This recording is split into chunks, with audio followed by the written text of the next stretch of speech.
Bienvenidos a nuestro canal. Antes de empezar, quiero hacerles una pregunta directa.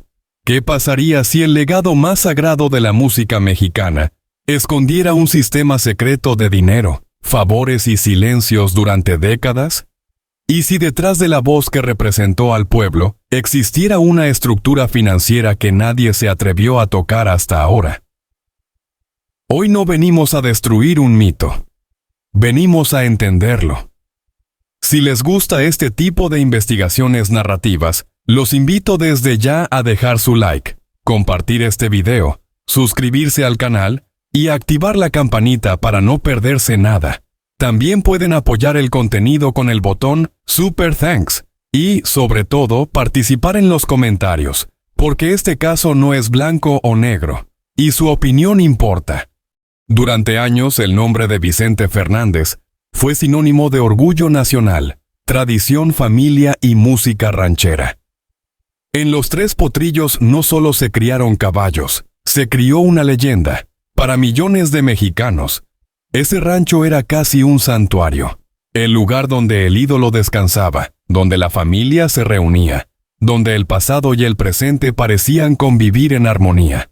Pero a veces los lugares más tranquilos esconden historias que no quieren ser contadas.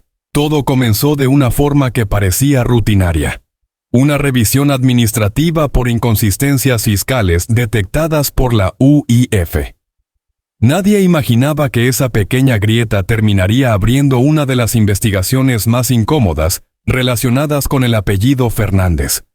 Cuando las autoridades entraron a Los Tres Potrillos, no buscaban escándalos mediáticos, buscaban papeles, buscaban números, buscaban coherencia entre lo que se declaraba y lo que realmente circulaba. Sin embargo, lo que encontraron fue otra cosa. Detrás de las fachadas de madera, las vitrinas con trajes históricos y las fotografías familiares, aparecieron cajas fuertes ocultas, cuadernos manuscritos, contratos que no figuraban en ningún registro público y una lógica financiera paralela que no coincidía con la imagen oficial del Imperio Fernández. No era un error contable, era un sistema. Según los primeros informes, el rancho funcionaba como un centro de operación donde convivían dos mundos, el visible y el invisible. En el visible estaban las empresas legales, los conciertos, los derechos de autor, los negocios ganaderos, los eventos públicos. En el invisible, una red de efectivo, compañías fantasma, propiedades a nombre de terceros, obras de arte sin declarar, y una contabilidad que no pasaba por bancos tradicionales. Vicente Fernández, formado en una época donde la desconfianza hacia el sistema financiero era común, habría construido su propio método de protección. Dinero en mano, acuerdos personales y una lógica basada más en la lealtad que en los contratos. Durante décadas, ese método funcionó porque el mito lo protegía. Nadie cuestionaba demasiado a quién representaba a México ante el mundo. El éxito legitimaba todo. Pero el problema de los sistemas paralelos es que sobreviven solo mientras la persona que los controla está viva.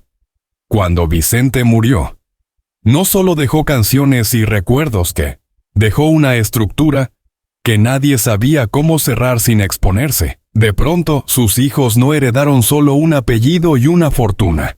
Heredaron un laberinto. Vicente Fernández Jr.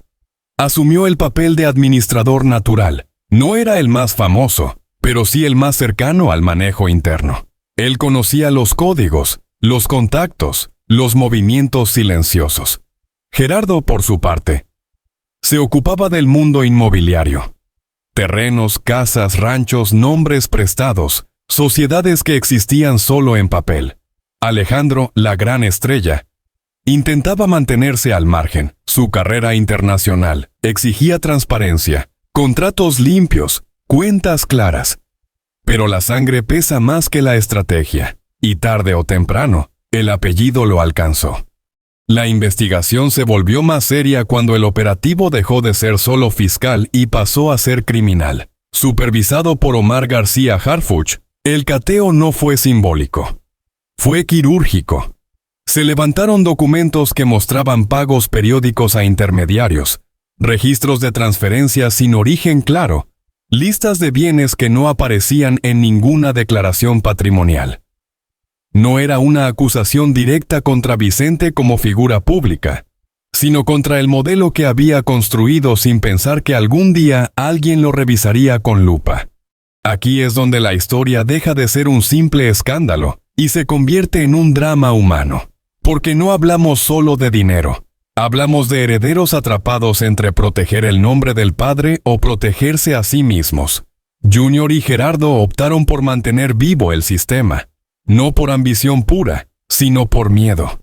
Miedo a que, si todo salía a la luz de golpe, el apellido Fernández quedara asociado para siempre con delitos, no con música. Continuaron usando facturas simuladas, mantuvieron empresas sin actividad real, movieron efectivo para no dejar huella bancaria. Cada decisión era una extensión del pasado, no una ruptura con él. Alejandro, en cambio, empezó a ver la grieta. Su equipo legal le advirtió que no podía seguir vinculado a una estructura opaca. Su imagen internacional estaba en juego, pero separarse no era tan fácil. Cada concierto, cada contrato, cada ingreso podía ser revisado. Y cuando tu familia está siendo investigada, tú también estás dentro del radar. Así, el cantante más exitoso de la dinastía pasó de ser el rostro del legado a convertirse en una pieza incómoda dentro del tablero. Mientras tanto, la opinión pública se dividía. Algunos decían que era una persecución contra un símbolo nacional. Otros afirmaban que nadie está por encima de la ley. Los medios empezaron a hablar de la cara oculta de los Tres Potrillos. El rancho dejó de ser postal turística y empezó a sonar como un centro financiero informal. Cada filtración alimentaba más la curiosidad. ¿Cuánto sabía realmente Vicente de lo que hacía su entorno? ¿Cuánto de ese sistema fue estrategia y cuánto costumbre? ¿Hasta dónde llega la responsabilidad moral o cuando el método fue heredado como una tradición familiar? Lo más inquietante es que nada de esto se construyó de un día para otro. El sistema paralelo nació de la necesidad de protegerse, pero con el tiempo se transformó en dependencia. Cuando alguien guarda dinero fuera del sistema una vez, siente control. Cuando lo hace durante 20 años, pierde la capacidad de volver atrás. Vicente Fernández creó una fortaleza que funcionó mientras él respiraba. Al morir, esa fortaleza se convirtió en una prisión para sus hijos. Y aquí entra el elemento más humano del caso, la lealtad. Junior y Gerardo no se veían como criminales, se veían como guardianes del legado. Para ellos, limpiar todo de golpe era traicionar la memoria del padre. Preferían sostener el edificio torcido antes que derrumbarlo, y admitir que estaba mal construido. Alejandro, por el contrario, empezó a entender que el verdadero homenaje era romper el círculo, no perpetuarlo. Esta historia no es solo sobre cifras, catios o expedientes. Es sobre cómo un mito familiar puede convertirse en una carga. Es sobre cómo la fama puede funcionar como escudo durante años, pero también como reflector cuando se apaga la música. En Los Tres Potrillos no solo se escucharon canciones, también se tomaron decisiones que hoy regresan como ecos incómodos. En los próximos segmentos vamos a entrar en la parte más delicada. ¿Cómo operaba exactamente el sistema financiero oculto? ¿Qué papel real jugó cada hijo? ¿Por qué Alejandro terminó en una posición de testigo? ¿Y cómo un apellido que parecía intocable empezó a resquebrajarse desde dentro? Si esta historia les está resultando interesante, recuerden apoyar el canal con su like, compartir este contenido y suscribirse. Activen la campanita para no perderse nada. Y, si quieren respaldar este tipo de investigaciones, pueden hacerlo con el botón Super Thanks. Déjenme en los comentarios qué piensan. ¿Estamos ante un abuso del sistema o ante la caída inevitable de un mito mal protegido? La segunda capa de esta historia empieza cuando los investigadores dejan de mirar a Vicente Fernández como artista y comienzan a observarlo como estructura, Porque un imperio no se sostiene solo con aplausos. Se sostiene con flujos, con rutas de dinero, con decisiones repetidas durante años. La UIF no llegó a los Tres Potrillos por casualidad. Todo arrancó con algo aparentemente menor.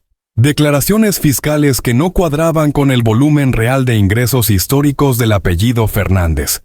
Regalías, conciertos, licencias, exportación de imagen, ganadería, turismo rural. Sobre el papel, todo parecía grande. En la práctica era demasiado pequeño para justificar el estilo de vida, las inversiones y el crecimiento silencioso del patrimonio. Al profundizar, los auditores detectaron un patrón clásico: ingresos fragmentados. Parte del dinero entraba por canales legales, bancos, contratos transparentes. Pero otra parte nunca tocaba una institución financiera. Circulaba en efectivo.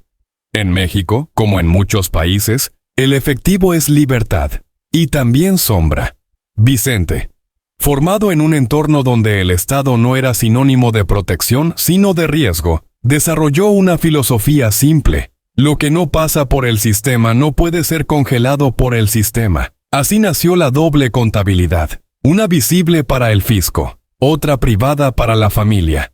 Ese segundo sistema no estaba improvisado. Funcionaba con empresas sin actividad real, conocidas como compañías fantasma. No producían nada, no ofrecían servicios concretos, pero emitían facturas.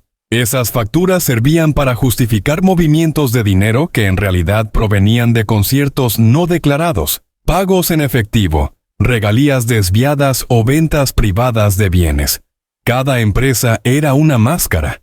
Y cuantas más máscaras existen, más difícil es saber quién es el verdadero rostro detrás. Los investigadores también encontraron una red inmobiliaria paralela: terrenos, casas, bodegas y ranchos que no estaban a nombre directo de los Fernández. Figuraban bajo empleados, socios lejanos, amigos de confianza o sociedades recién creadas. A simple vista parecía dispersión. En realidad era blindaje. Si un bien no está a tu nombre, no puede ser embargado fácilmente. Era una estrategia antigua, casi artesanal, que Vicente había perfeccionado con los años. Pero quizá lo más simbólico del hallazgo fue el arte: obras, esculturas, piezas históricas, cuadros firmados por artistas reconocidos que nunca aparecieron en ninguna declaración patrimonial. El arte no solo es estética, es valor portátil. Se compra, se mueve, se revende sin dejar el mismo rastro que una transferencia bancaria. En los Tres Potrillos no solo había música, había capital silencioso colgado de las paredes. Dentro de los cuadernos incautados apareció otro elemento incómodo: registros de pagos periódicos. No eran salarios normales, eran montos constantes destinados a intermediarios, gestores, enlaces políticos. No siempre se especificaba el concepto. Solo fechas, cifras iniciales. Para la fiscalía, eso indicaba algo más que evasión. Sugería protección. Porque los sistemas paralelos no sobreviven décadas sin algún tipo de cobertura informal. Aquí la historia se vuelve más oscura. No por criminalidad directa, sino por cultura. Vicente Fernández creció en un México donde el éxito no se defendía con abogados, sino con relaciones, favores por favores, silencios por estabilidad. No era un capo, era un empresario de otra época, con mentalidad de superviviente. El problema es que lo que funciona en los años 70 se convierte en delito en el siglo XXI. Cuando Vicente muere, el sistema queda sin arquitecto. Y un edificio sin arquitecto empieza a crujir. Junior hereda no solo números, hereda rutinas. Él sabía quién cobraba, quién firmaba, quién callaba. Su primer impulso no fue limpiar, fue conservar, porque limpiar implicaba confesar que durante años hubo un método irregular. Y confesar no solo daña el bolsillo, también destruye la narrativa del padre intocable. Gerardo, desde el frente inmobiliario, continuó usando prestanombres, personas que aceptaban figurar como dueños a cambio de una comisión. No eran delincuentes, eran engranes humanos de un sistema mayor. Cada propiedad dispersa era una pieza más lejos del alcance directo del Estado. El problema es que, cuando el Estado empieza a juntar las piezas, la dispersión se convierte en evidencia. Alejandro observaba todo desde otro lugar. Él sí necesitaba bancos, contratos internacionales, promotores, aseguradoras. Su carrera no podía convivir eternamente con efectivo escondido. Cada dólar que entraba a su nombre debía ser limpio. Por eso comenzó a marcar distancia. No públicamente, sino internamente. Pidió auditorías, pidió separar cuentas, pidió claridad. Eso generó tensión, porque cuando uno quiere abrir ventanas en una casa acostumbrada a la penumbra, los demás sienten que entra demasiado aire. El cateo supervisado por Omar García Harfuch fue el punto donde el secreto dejó de ser familiar y se volvió nacional. No fue un espectáculo mediático, fue una operación técnica. Se revisaron bóvedas ocultas, compartimentos detrás de muros, archivadores que no aparecían en planos oficiales. Cada documento encontrado no solo era papel, era tiempo acumulado en decisiones repetidas durante décadas. La prensa filtró listas de objetos, contratos políticos, escrituras no registradas, relojes de lujo, obras de arte, recibos sin origen claro. México despertó con una imagen distinta de los Tres Potrillos. Ya no era el rancho del charro, era el rompecabezas del charro. Y el público empezó a preguntarse algo más profundo. ¿Es posible amar la música de alguien sin mirar lo que hizo fuera del escenario? La fiscalía no acusó a Vicente como criminal histórico, porque la muerte cierra procesos penales, pero sí analizó su legado como estructura activa. Y ahí entraron Junior y Gerardo como operadores, no solo herederos. La acusación no decía, ustedes recibieron un sistema. Decía, ustedes lo mantuvieron vivo. En el juicio preliminar se expuso cómo, tras la muerte del patriarca, se siguieron usando facturas simuladas, se movió efectivo para evitar rastreo bancario, y se reacomodaron bienes para que no coincidieran con los inventarios oficiales. Cada movimiento posterior al fallecimiento pesaba más que todo lo anterior, porque ya no era tradición, era decisión. Alejandro quedó en una posición incómoda, no estaba limpio del todo, pero tampoco era operador. La fiscalía lo veía como puente, alguien que conocía la lógica interna, pero que no había firmado los movimientos más graves. Cuando le ofrecieron colaborar, no fue solo por estrategia legal, fue por supervivencia emocional. Elegir entre la sangre y la verdad.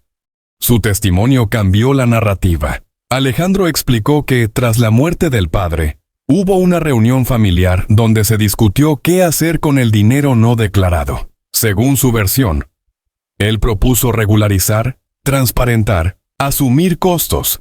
Junior y Gerardo, en cambio, habrían decidido seguir el modelo de Vicente. Mover sin ruido, pagar sin bancos, proteger sin declarar. Para Alejandro, ese fue el punto de quiebre. No quería ser parte de una herencia que se transformara en condena. Cuando esa declaración se filtró, la familia se partió en dos. Los que veían a Alejandro como traidor y los que empezaban a verlo como el único que intentó frenar la caída. El público también se dividió. Para algunos colaborar era salvarse a costa de los hermanos, para otros era el único acto de responsabilidad real. Así, el apellido Fernández dejó de ser solo una dinastía musical, y se convirtió en un caso de estudio sobre cómo el dinero, cuando se maneja desde el miedo y no desde la ley, termina atrapando incluso a quienes solo querían cantar. En Los Tres Potrillos ya no resonaban solo guitarras, resonaban preguntas. ¿Hasta dónde llega la herencia? ¿En qué momento la lealtad se vuelve complicidad? ¿Y cuántas generaciones necesita un mito para convertirse en problema? La tercera parte de esta historia comienza cuando el caso deja de ser solo administrativo y se convierte en una guerra silenciosa dentro de la propia familia Fernández. Porque una cosa es esconder dinero Y otra muy distinta es sostener una mentira cuando la justicia ya está mirando cada rincón. Después del cateo, Los Tres Potrillos ya no funcionaba como rancho, funcionaba como escena. Técnicos, peritos, fiscales y abogados caminaban por los mismos pasillos donde antes solo sonaban botas y guitarras. La fiscalía empezó a reconstruir el sistema como si fuera un mapa. No buscaban culpables emocionales, buscaban rutas. ¿De dónde salía el dinero? ¿Por dónde entraba? ¿Dónde se detenía? Descubrieron que muchos pagos en efectivo provenían de conciertos antiguos no completamente declarados, ventas privadas de derechos de imagen y operaciones ganaderas paralelas. Vicente Fernández, durante décadas, había mezclado negocio artístico con lógica rural. Vender, cobrar, guardar, reinvertir sin intermediarios. Mientras el dinero circulaba rápido, nadie preguntaba demasiado. Pero el problema llegó cuando el volumen superó la costumbre, cuando ya no se trataba de miles sino de millones. El efectivo dejó de ser tradición y se convirtió en riesgo. Aún así, Vicente siguió creyendo que el control personal era más seguro que el control bancario. Esa mentalidad fue heredada como una religión. Junior no aprendió finanzas modernas, aprendió a desconfiar. Gerardo no aprendió mercados, aprendió a dispersar. Y así, sin querer, convirtieron el legado en una estructura rígida que no sabía adaptarse. En los interrogatorios apareció una pregunta repetida. ¿Por qué no regularizaron todo después de la muerte del patriarca? La respuesta no era solo económica, era psicológica. Regularizar implicaba aceptar que el método del padre era ilegal. Y aceptar eso era tocar el núcleo emocional de la familia. Para Junior, limpiar cuentas era decir públicamente que Vicente se había equivocado. Para él, eso era peor que enfrentar una condena. Los fiscales mostraron correos, mensajes internos, minutas de reuniones familiares donde se hablaba de no mover demasiado, no hacer ruido, seguir igual. Cada frase era pequeña, pero juntas formaban una filosofía. Sobrevivir sin cambiar. Y en derecho, no cambiar cuando sabes que estás en riesgo equivale a persistir. Gerardo quedó especialmente expuesto. Su área inmobiliaria era el puente entre el dinero y la materia. No eran números, eran tierras, casas, establos, bodegas. Los peritos descubrieron que varias propiedades habían cambiado de nombre justo después de la muerte de Vicente. No por herencia natural, sino por reacomodo estratégico. Algunos prestanombres declararon que firmaron sin entender realmente qué protegían. Pensaban que ayudaban a la familia, no que entraban en una red legalmente peligrosa. Mientras tanto, Alejandro vivía otra guerra, la pública. Cada concierto se llenaba, pero cada entrevista venía con la misma pregunta disfrazada. ¿Qué sabes tú del dinero de tu padre? Él respondía con música, pero por dentro entendía que el apellido ya no solo vendía canciones, también generaba sospechas. Su equipo legal le insistía. O cortas, o caes con ellos. Cuando aceptó colaborar, no lo hizo con espectáculo. Lo hizo con desgaste. Entregó agendas, contratos, registros de reuniones, y sobre todo explicó la lógica interna de la familia. No señaló por venganza, señaló por estructura. Dijo, así se hacía, así se guardaba, así se pagaba, así se protegía. Su testimonio no buscaba destruir a sus hermanos, buscaba explicar por qué el sistema seguía vivo después de Vicente. La fiscalía usó esa información para probar algo clave. No era un error heredado, era una operación continuada. Junior firmó movimientos. Gerardo ordenó transferencias indirectas. No podían decir no sabíamos. Sabían y decidieron seguir. El juicio comenzó con un ambiente extraño. No parecía un proceso contra una familia común, parecía un proceso contra una leyenda. Afuera del tribunal había fans defendiendo a Vicente como si estuviera vivo. Adentro, Había expedientes que no conocían la música. Para la ley, Vicente Fernández no era el rey, era un origen patrimonial. Los abogados defensores intentaron construir una narrativa sentimental. Tradición, costumbre, desconocimiento técnico. Pero la fiscalía respondió con una palabra dura: continuidad. Mostraron cómo, tras la muerte del patriarca, los flujos no disminuyeron, sino que se reorganizaron. El sistema no murió con Vicente. Se profesionalizó sin él. Uno de los momentos más tensos fue cuando se presentaron los cuadernos de pagos. Iniciales, fechas, montos. No siempre había nombres, pero sí repetición. Repetición significa hábito. Y el hábito, en derecho, significa intención. Los jueces no escuchaban canciones, escuchaban patrones. Junior empezó a verse menos como hijo, y más como administrador irregular. Cada firma suya era un clavo más en la estructura de la acusación. Él mismo parecía atrapado entre dos identidades, el heredero emocional y el operador financiero. Y cuando una persona vive muchos años en dos papeles, termina confundiendo cuál es real. Gerardo, por su parte, se enfrentó a la materialidad del delito. No podía esconder casas dentro de discursos. Las propiedades estaban ahí. Las fechas de cambio de nombre también. Los prestanombres también. El sistema que había funcionado en silencio ahora hablaba con documentos. Alejandro desde fuera observaba cómo la familia se desmoronaba sin gritos. No había escándalos televisivos constantes, había silencios largos. Ya no se reunían como antes. Los cumpleaños se volvieron raros.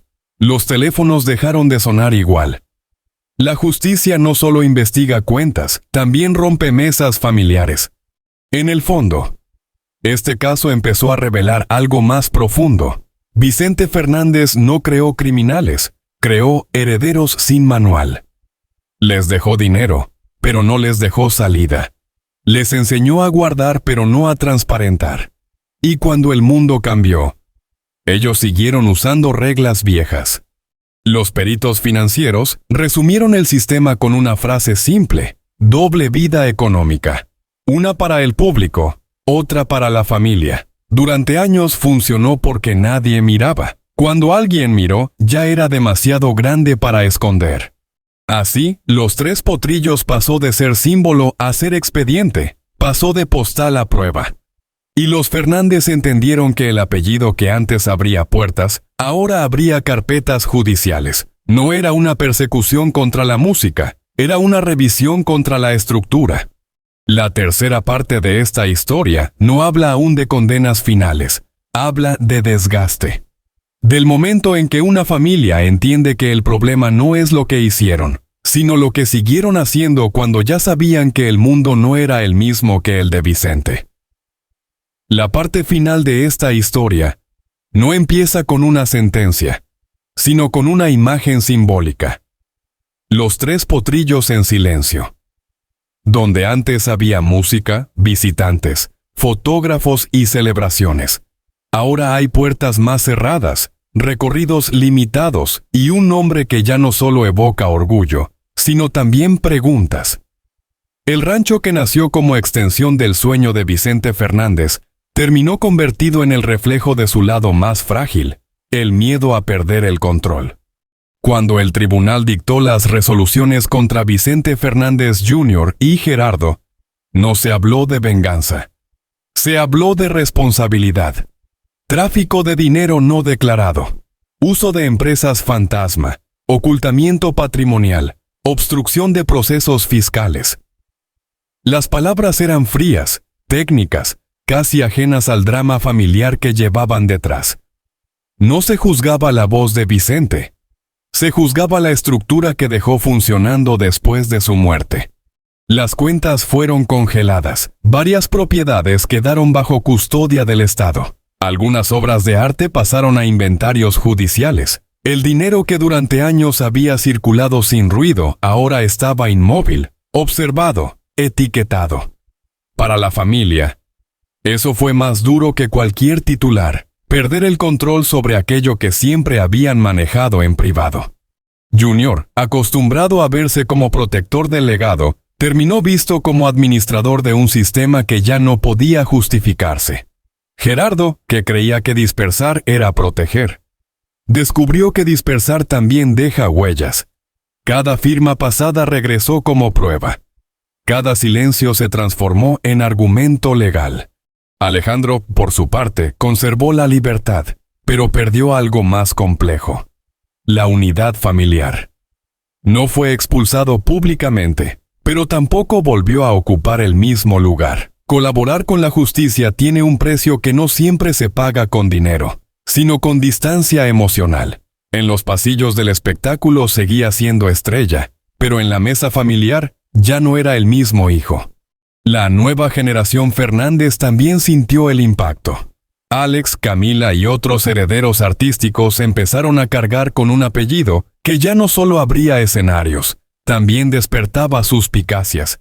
Cada contrato exigía más transparencia. Cada entrevista pedía explicaciones que ellos no habían creado.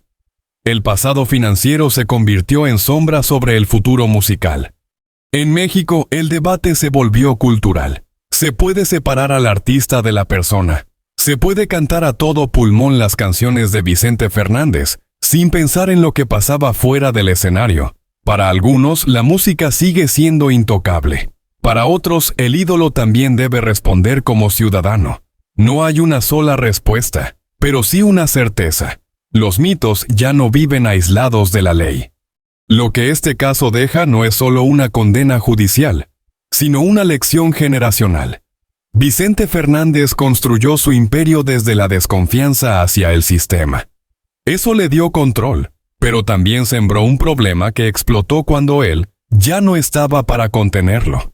Sus hijos no heredaron solo canciones, heredaron una lógica que dejó de funcionar en un mundo de fiscalización, tecnología y rastreo financiero. Los Tres Potrillos no cayó por falta de talento, cayó por exceso de costumbre. Porque cuando una familia confunde tradición con inmunidad, termina creyendo que el apellido es más fuerte que la ley. Y ningún apellido lo es para siempre. Hoy, el legado de Vicente Fernández vive en dos planos. En uno, el musical, el charro eterno, la voz que acompaña fiestas, despedidas y memorias colectivas. En el otro, el humano. Un hombre que protegió su patrimonio con métodos que el tiempo convirtió en problema. Ambos conviven, aunque incomoden.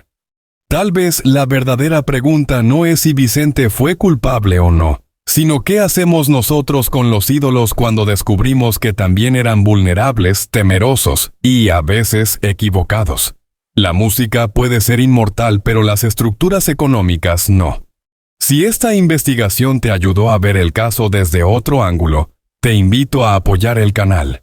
Deja tu like, comparte este contenido. Suscríbete y activa la campanita para no perderte nuevas historias donde analizamos lo que hay detrás de los titulares. También puedes usar el botón Super Thanks para seguir impulsando este tipo de narrativas. Déjanos en los comentarios tu opinión. ¿Se puede separar el mito del hombre? ¿O el legado completo debe asumirse con todo y sus luces y sombras? Tu voz también forma parte de esta historia.